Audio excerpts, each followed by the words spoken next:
Hello everyone, just a quick word from your friendly editor/husband. For all of you who listen to So I'm Watching This Show and own an Android device, do me a favor. Go to the Google Play Store and download the Podcast Republic app. It's a fantastic app that allows you to get all of your favorite podcasts directly on your Android devices. I use the app and love it. I can search for the podcasts I want to listen to, select them as favorites, and have them all just a click away. Make sure you set So I'm Watching the Show as a favorite so you don't miss any new episodes. Again, the app is Podcast Republic, available on your Android device. Thanks! Okay, I'm like preparing. I don't want to do this. We're about to sit down and watch the new Suspiria. Yep. And I don't know. We were talking about it earlier, and Will was like, why are you scared? And I was like, it looks snuffy. Yeah. And he was like, it is. And I was like, because it is glossy, and I overwhelmingly prefer glossy. Especially with horror. Yeah. Ugh. It's kind of like horror from the 70s and 80s. I can't watch it.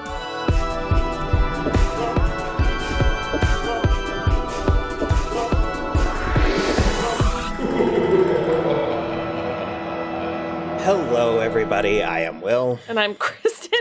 And this is So I'm Watching Suspiria. I'm probably going to love it. It'll probably be great. Yeah. No, I can't. Like, old horror just unnerves me. I don't like 70s and 80s stuff. And have you seen, or are you familiar at all with the original Suspiria? No, I've seen like shots from it, but no, I'm with you. I also, in the first place, I think it's too snuffy, like you said. And in the second place, I find most things from the 70s to be dismally boring. I don't know. I haven't seen it. I have seen buku gift sets on Tumblr every year around Halloween time. Mm. And it's like Italian, which is a further layer to the like. I don't want anything to do with that. No, Italian or French, like Le Chien Andalou. I'm not interested. No, thank you. Not even a little bit. It's extremely vibrant. It's like about a coven of witches at a ballet school. And from what little I know about it, I think it's very clunky. Mm-hmm. And in the script, they were written to be children. Yeah. And for whatever reason, someone stepped in and was like, you can't do that. With actual children? Yeah, so they cast adults, but they kept the dialogue. They didn't change it at all. So they talk like toddlers, kind of. And they kept all the sets, like everything's big and like all the doorknobs are really high and stuff. And so, that's kind of interesting, like in an avant-garde sort of way. But it just like the few times that I've seen any clips from it, I just can't, because there's a scene where one of them gets thrown into razor wire, and there's just too many shots of the razor wire cutting into like close-ups, and I can't with it. I can't. So I was really stoked when they announced they were going to remake it, and at one point Natalie Portman was involved, and I don't recall if she might be a producer. I don't know. I haven't seen it, so she's not in it though. And I was super stoked for it because I thought we were going to get like a psychedelic Black Swan, basically. Sure. And that is decidedly not what we got. And it was the kind of thing where it's like Will and I were both really excited, or like both interested, I guess. Mm-hmm. And then when the first trailer came out, we just had like polar opposite reactions. Yeah, where I remember that. And he knew. He was like, let me guess, you're not about it at all. It's like red and gray, and it looks like the 70s, and I don't know. I'm interested. I want to see. We'll see. I have a tendency to way overhype experiences like this. And then I get about halfway through and I'm like, no, it's fine. Whatever. Yeah. I like debated whether or not I want to watch the original, and I don't think I want to. So I feel like it's going to be the same for me, where I like when I went to see Spinal Tap, and I was just like, it had been built up so much in my head, and I was like, this is going to be literally the best comedy I've ever seen in my life. And I left and I was like, it was fine. I knew all the jokes already. So it's like, whatever. And I feel like that's gonna, like, I don't know all the stuff that's gonna happen in Suspiria, but I have a feeling that I'm not gonna like it like I'm supposed to. Mm-hmm. I was about to say that you'll like it more than me, but that's probably, we have no way of knowing. So Yeah, no idea. I guess stick around and hear what we have to say. Yep.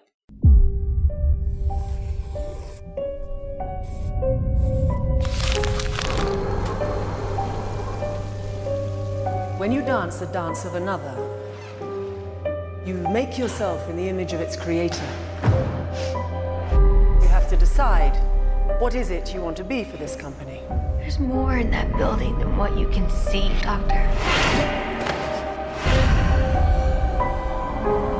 You are living with dangerous people.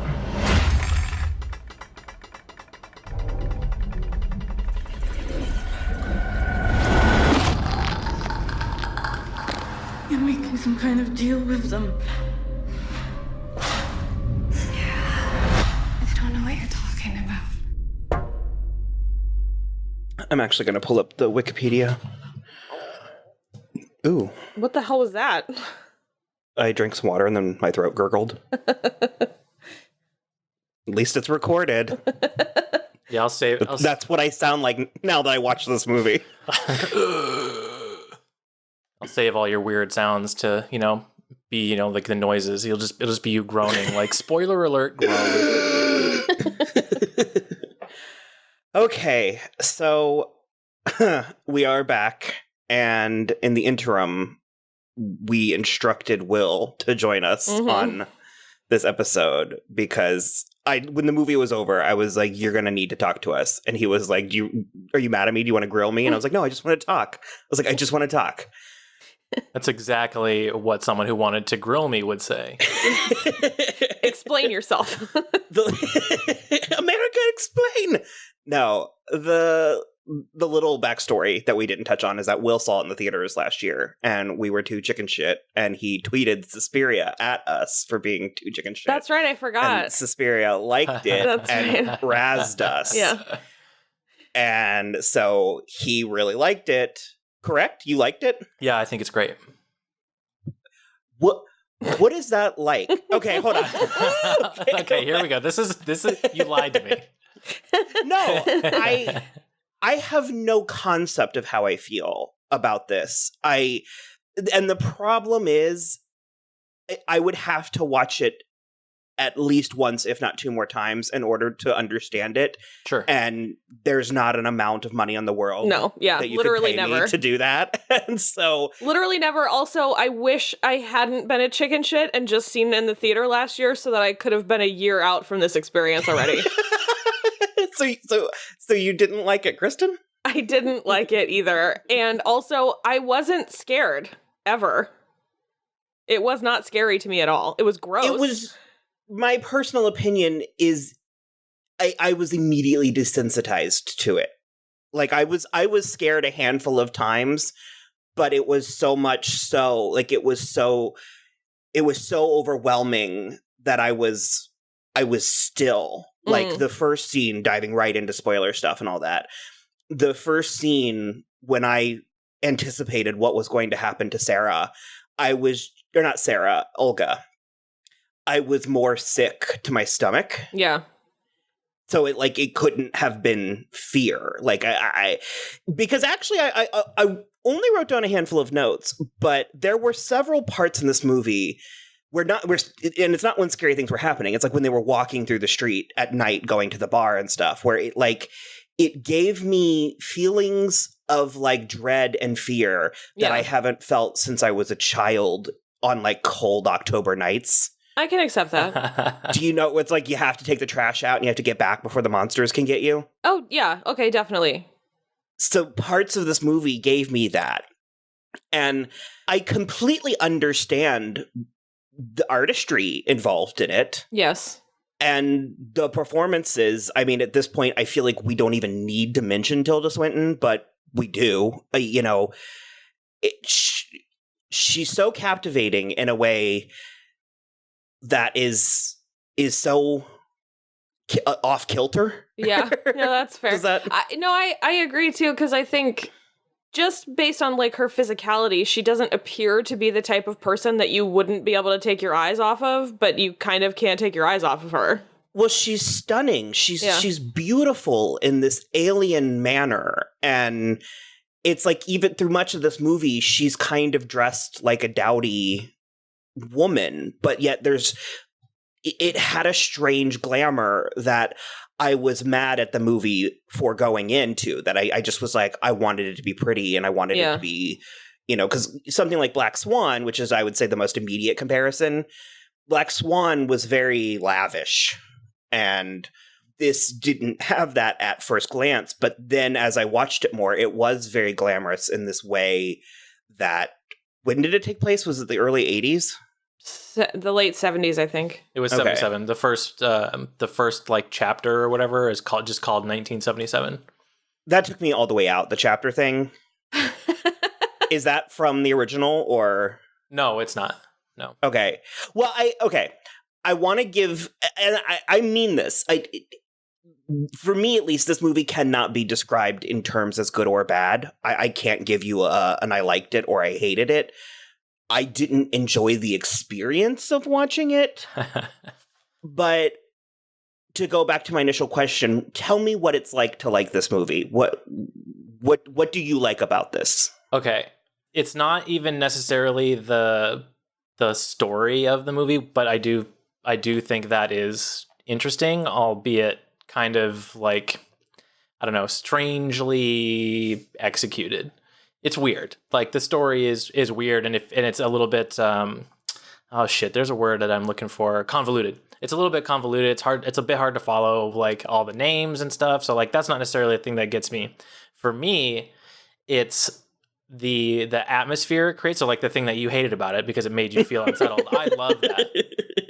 I loved how it feels because it doesn't feel the same way that like a slashery type horror movie does. They create this sense of dread that just kind of permeates the movie. Even though you're just watching these women dance, you still feel weird. And part of that is the next thing that I like really a lot about this movie is just the way that it's shot. I think it's so uniquely shot. It's like, it feels like a 70s horror movie, but made in the modern era, which is exactly what it is.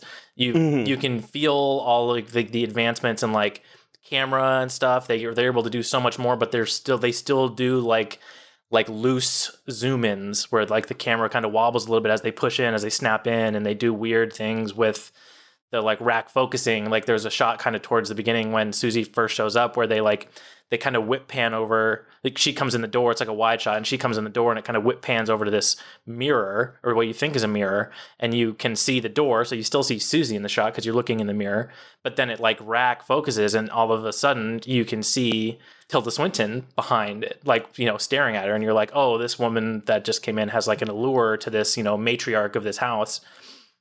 And I don't know, I really love that. I love the way it looks in both like the design of the movie, and like you don't like that it's like desaturated and like the only thing that pops is like the reds, but I really like it's that. A choice. Yeah, it's a choice. I mean, I like we started watching Dark Crystal the other day or yesterday, and I really like that too. That's very colorful. It's just it's just a different look, but like in this situation, I felt like it was great. The other thing that I really liked about this movie is how witchy it feels without being like a bunch of chicks dumping random pieces of animal into a cauldron and chanting over top of it. The scene at the end, like the big climax, like dance scene, I listen. I don't like it just because there's a bunch of naked ladies in it. Okay, I know I'm gonna say, oh, I like that scene so much, and you're gonna be like, yeah, there was like 90 tits in it. That was nowhere near what I was going to say to you about bringing that scene up. Either. So you're fine. No, the tits are incidental in that scene. Yeah, I was like I would have been worried if that's why you liked that scene. I also would have been hard pressed to confirm that there were tits in that scene. Well, there's only one weird ass lady there. All the rest of them are just like the girls that are all naked, like the again, 20-year-old dancers. Not the point. I went to more of a sex trafficking place than an arousal place. Yeah, Oh, yeah, for definitely. sure. Yeah. They are for sure like drugged and under control at that stage. Also, like the vampires with Antonio Banderas. That weird Grand Guignol thing in Interview with the Vampire. That one. That's what it reminded me of, too. Oh, you're talking about just the one, Marcos. No, Like no, the the whole lady? scene. Oh, okay, The okay, whole okay, gotcha. scene reminded me of that whole scene in It's probably Interview with the Turned up Vampire. to 11. Yeah, to like 111. It's been probably 15 years since I've seen Interview with the Vampire. Oh, shit. We should watch it. Okay, hold on one second. Will has to like formulate how he's going to come at me next. Is he going to hit you? I heard doors closing. Okay, so you actually said so much. I wish I was writing down because there was 7 talking points in what you said. Starting at the beginning, what is this movie about? What is the story? Okay, so you have to like kind of approach it from spoiler territory right away. Yeah. This coven of witches runs this dance studio in Berlin, and they are looking for essentially a sacrifice for one of their older witches to absorb. The one who's like, quote unquote runs the coven is like hundreds of years old, and they need to like keep her alive. And this is the Chloe Moretz character. And she finds out what's going on, and everyone thinks she's crazy, and yada, yada, yada. And this new girl comes in. So they're going to use her as a vessel? They're going to put the witch's essence in? That's okay. That's what I took from it, yeah. And that's kind of it. It doesn't go great with the first chick, Chloe Moretz. What's her fucking name in this? Patrizia. It doesn't go great with Patricia because she figures out kind of what's going on and warns at least one of the other girls, and tries to escape. And then in the interim, they meet this new chick, Susie, who's Dakota Johnson's character, who is a better fit because she's, she does the ritual better. That's what the dance is. It's a ritual. It's a ritual. She does the Alvin Ailey dancing better. Yeah, no, it's a really that Volk. That was lost on me. It's a ritual. So like, if you see her going in, if you look at her diary, which she gives to the doctor, Chloe's diary that she gives to the doctor, all of the shapes, like the setup in that's all like the tape that they were putting on the ground in the room. That's all part of like their ritual that they do to do something. They don't explain what magic that specifically does, but I'm sure it's they have to prepare. They have to prepare Dakota Johnson for it. Yeah, right. And that must be the dance is preparing her for it. Right. To like accept it. Right. Okay. So then why did they do it in front of people? Because they can like make money off of it. Like they're still like, a dance studio or whatever. They have to like, be able to, live or whatever. Okay. Also, she did say, like they brought the old man at the end for the actual ritual because she said that she wanted to bring back one of the old ways, bring in a witness or whatever. I imagine like a witness to the dance is like kind of a corollary to that as well. Like congregants, maybe. Yeah, something like that. It just that's sort of where I was watching this movie, and I mean this flatly. It's not meant to be shady. It could be read as shady, but the whole time I was watching the movie, I was sort of like, "What is the point? Like, what is this me for?" Too. Were you okay? Yeah, no, seriously. The whole time I was like, "This movie's pointless," and when I got to the end, I was like, "That didn't do anything for my life." Well, I appreciate again. I have to do something for your life for it to be appreciated. For me to appreciate it. Well, and that's what I was about to say. I appreciate the artistry of it, but I personally did not find much of an enjoyment factor. And there was a point, about halfway through where I had pretty much clocked the plot. I was like, okay, I think I understand what we're doing. And I was like, I cannot comprehend how this is the most effective way to do that. Mm-hmm. And, and I guess Kristen and I are looking at this a little bit more as a movie. Whereas, like, you're looking at it, Will, as like an art piece. And to say, a third time, I'm not questioning or debating the artistry of it, but there was just something so deep in me that was like, why put this into the world? Like, why unleash this on people? Like, innocent. Why are you making me experience this? Because the scene with Olga was so cruel. Because it's like, to the point where it almost was funny to me, because I'm like, she's beyond she's beyond death. I mean, that level of breakage, I mean, she would have been dead within seconds. And then clearly she was kept alive through magical means. And so it just like, there was an air of cruelty where it's so funny going in, I was the most afraid of the hooks. And that was like the least consequential part of it. I could have dealt with way fewer compound fractures. You don't love that? I don't. It's awful. It's like it's one of my worst nightmares. Like getting eaten by a shark, like in Jaws, and compound fracturing a bone. Those are, I can't even imagine the horror. I was pretty desensitized about, once the Olga scene happened, I was kind of like, okay. I thought I was. The ending, I mean, I went cross-eyed watching that scene. Could you imagine being on set? Like, can you imagine actually filming that scene? Yeah, I thought that as well. Like having to say cut. So here's the thing, though. Not the bloody parts of it, but the final scene was my favorite part. The final scene, like the big climax. Oh, okay. It was the most interesting to me. I was like, again, wafer thin plot, but finally I was like, okay, so it was a lot of confirming suspicions. Yeah.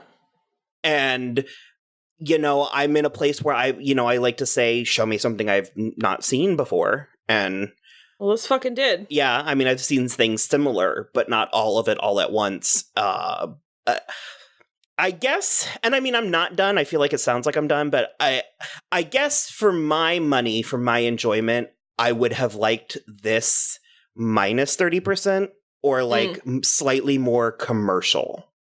Because I was intrigued. That tracks. That makes completely sense. Okay. Yeah, that absolutely tracks. Like you would want the version that is more Sabrina'd. Yeah, that's a good way to put it. For sure, I want Jennifer Lawrence, and I got Dakota Johnson. Let's watch Red Sparrow. Oh yeah, well, because I liked Mother, and Mother was similar, but Mother was sort of breakneck in its frenzy, where this was very sort of glacial. This is it's plotted. It's very meticulously plotted. Mm-hmm. Like, not necessarily the story part of it, but like everything, it was very precise. Mm-hmm. In a way that it worked, I guess, but it felt plotting to me. Mm-hmm. Like, in a bad way. And there was because I'm glancing at my notes, but the first 4 things that I wrote down, because I was just writing words down at first. I wrote down paranoid, I wrote down gloomy, I wrote down cold, and I wrote down sickly. And then I wrote evil without purpose. And also, yes. We later got to a purpose. So, and again, I'm processing this as we're having the conversation. So, Dakota Johnson at the end of this movie was that hag witch? No. Oh. She's another one. They killed the hag witch. She's a different one. So the culmination of this movie, like at one point in this movie, Tanner and Blanc, Blanc is Tilda Swinton's character, and the other one with the other witch with the black hair, like kind of her second in command, were like talking. And not Tilda Swinton, Tanner mentions Mother Marcos, and Tilda Swinton is like, I thought we weren't calling her that anymore. Because I remember that scene. Marcos is kind of a false like leader because she's not of the original 3 mothers, whose name I don't remember all 3. One is it's like Mother Lacrimarum, Mother Suspiriarum, and another one. Dakota Johnson, it is revealed, is. So, like, all the stuff where that flashes back to Dakota Johnson's mother, and she's like, Susanna is my sin that I smeared on the world, or whatever. Which is a hefty thing to say. Yeah, that's one thing to say about your daughter, for sure. They don't obviously explicitly say, but, like, my takeaway from that is that she is not naturally born. Rosemary's baby. Yeah, okay. Precisely. And she is of Mother Suspiriorum, or is her. So she is a real witch, like a real witch mother. That's why she needed that ritual to like kind of like come into her own to like, you know, pull it out of her or whatever properly. You're making me like it a little bit more. Like you guys keep saying that there's no like purpose for it, but like the story is in there. You have to like dig for it. It's not, you know, butter on top of bread. It's in there. It's you have to dig for it. The words I was about to say is, I don't consider myself dense, but while watching the movie, like I said, I was very sort of like, what is the point? And by that, I don't mean there is no point. I just mean it was not evident to me until the end. And by then I was defeated. I was just sort of, when it didn't end in the red room, I was like, like, I was like, you have the audacity to keep going? Like, well, see, that's the thing too, though, is I actually really liked the scene with the doctor and Dakota Johnson too. So what's the point of the doctor, who was played by Tilda Swinton? Yes. But it's funny. For it's funny. Shits? Yeah, just for shits, I assume. She's also not credited on like the IMDb. It's like a made up person's name, made up man. I wouldn't have noticed if you guys didn't say that. I noticed his voice was weird, but I was just like, eh. So okay, so what is the purpose? I mean, you said that they needed to bring a witness in for the ritual. I mean, is that it? I mean, as far as I can tell, there's not much more to it than that. Like, he was maybe having like another outsider's perspective. Yeah, exactly. On the whole thing. And he's the one who triggered like the police officers. So like that scene with the witches having the officers, the detectives, like kind of bewitched in that back room, and they're like poking them in the dick with the hook. I found that hysterical when I was in the theater. It was, yeah, and I agree with you. The other witches were far more interesting and intriguing than I think. It's not that they had any right to be, but it's like at any given moment watching the movie, I was very bewildered. But considering that the movie doesn't spoon feed you a lot, I did end up enjoying their presence. And I think this is kind of what you were talking about earlier, where you're talking about how witchy it was without the cliches, where it's like something about having these women, these kind of kooky women, like they weren't quite beautiful and they weren't quite hags, they were in between, and having them cackling and having them taking like, and I think that's what I didn't like about it. And again, this isn't a criticism of the craft or the quality of the film, but it was like, I was like, dear, like all the saints in Christendom, where is goodness in this world? Like, like it was so abysmal. Like it was so dark and so relentless in a way that I will have weird dreams tonight, to say the least. Well, but that is the thing, though, is I guess I will say that then it feels like Dakota Johnson is kind of the goodness, because that's like a moment of grace that she gives that doctor, where she tells him the whole story of his wife and everything. Like, so who was that woman he saw? And you're right, I completely agree with you. His wife. Yeah, it was his wife. They showed him his wife as a trick, which is rude. Yeah. Okay. So that But it was before Dakota Johnson was the mother. Okay. Correct, yeah. So, but she goes to him and gives him that moment in what, to me, is like a moment of peace and mercy. Yeah, mercy is the word I was looking for. And that's why I liked that scene so much. I was like, the whole movie had been like this.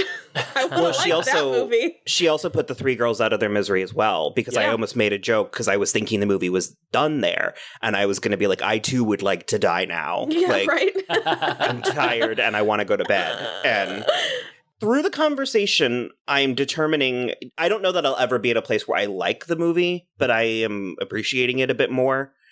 Visually, I can appreciate it. Like, aesthetically, I can appreciate that it's a well-made film with very deliberate choices. It is not for me, and I will never watch it again.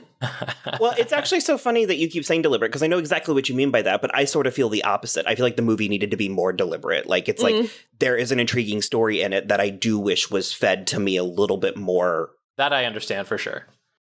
I agree with that. And I think that's why it only has like a 6.8 or whatever. Because like I think the movie is like, it looks so good and everybody's so good in it. It's weird as fuck, but like I think it would be in the 7s somewhere and not in the 6s if they actually like spelled the story out a little bit more. Yeah. Like, what's the word I'm looking for? Like if they were less, like I used the same term earlier, if they were less convoluted about it, like if they didn't hide it quite so Abstract. much, like if the lens wasn't quite so foggy, you know. If it were a little more purposeful. Because hands down, honestly, I did flat out like parts of the movie. And my favorite scene easily was the dinner scene when all of the witches were out at dinner. Which one? And the first one or the one where they the first one. Oh, okay. Oh, where okay. you can hear the voiceover. And I was halfway through the scene before I was like, oh, they're communicating with each other. Yep. But they're putting on the show. And that I found very intriguing. And so I guess, like, even though I got it there, just as an example, I guess I wish that there was a little bit more glitter, where it's like, ooh, this is magic. You know, I don't know. It's like, that's kind of who I am. But I liked the second dinner scene a lot too, just because of the really weighty eye contact between Tilda Swinton and Dakota Johnson. mm-hmm. It was just really good. How do we feel about Dakota Johnson in this? Great. Yeah, I like her. I think she's great in general. I think everything outside of 50 Shades of Grey I have seen her in, I have liked. Yeah. But they're all very the same thing. It's she feels like she's in a very January Jones place where she's very good at staring and like being a still presence. Like, I don't know, what's that movie that we saw with Rebel Wilson? She was pretty funny in that. I don't think I saw the which one? And Leslie Mann, where she like moves to New York. The one with all the romance and stuff? Yeah. I guess so, because I liked her in Ben and Kate, but Oh, yeah. I think she's fine. I didn't quite find her compelling the way that I found Tilda Swinton. And to be perfectly honest, obviously. Mia Goth. I preferred Mia Goth. I thought Sarah, she was the protagonist in my mind. She was who I was more interested in, even though I knew she wasn't. Well, she had more like of an active story. Mm-hmm. Where like it was like the story was happening to Dakota Johnson, but Sarah was an active participant in her narrative. Yeah. Mm-hmm. There were some really brilliant lines in here. My favorite, I thought I wrote more down than I did, and the only one I wrote down was that delusion is a lie that tells truths. I like that. It's very on par with the I love rumors, where facts can be so misleading. Rumors are more revealing. And there were a couple others that I really liked, but yeah, I really do feel like I would have to watch it again before I could tell. So I will say, I watched the original one the day I went and saw this in the theater. Like I watched it beforehand. This movie is way better and tells a much deeper version of the same story. However, there's another movie by Dario Argento that I mentioned earlier when we were watching this movie called Inferno, which I also don't recommend watching. Neither of those movies are very good. They're not very well paced, and they're weird, and they're kind of poorly acted. I don't know. Maybe you watch them once. But that movie is almost like a sister piece to Suspiria, the original Suspiria. And that movie is where all of the three mothers' names came from. Like in the original Suspiria, like they never say the name Suspiriorum, who Dakota Johnson becomes. That movie or that name comes up in Inferno, and then so like they go to like the places where the mothers potentially like are supposedly at. Like in that movie, they go. It's like this follows this woman around trying to uncover that story specifically. She's not a witch or anything, but she's kind of uncovering the story. And they were like ancient, like primordial evil. Yeah, they're like, or I guess figures. Okay, yeah, because didn't they say before good and evil? Yeah.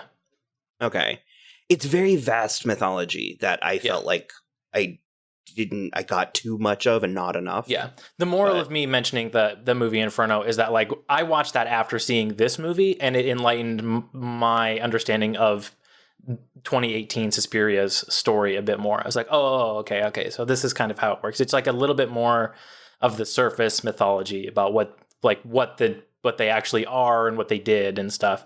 Not just, oh, they are these kind of, esoteric figures on the edges of this dance studio story that they're telling. It was a little bigger, but but small. I don't know. It's kind of weird to talk about because it's a broader story, but it's yeah. What's the phrase? It's like 100 miles, or like a mile wide, an inch deep. Whereas I feel like this 2018 Suspiria is like an inch wide and a mile deep, and you don't see the bottom. Sure, that's like too much. Yeah, absolutely. Wow, I definitely agree with that. I just want to say I'm happy you guys watched it. I did not expect you to really like it.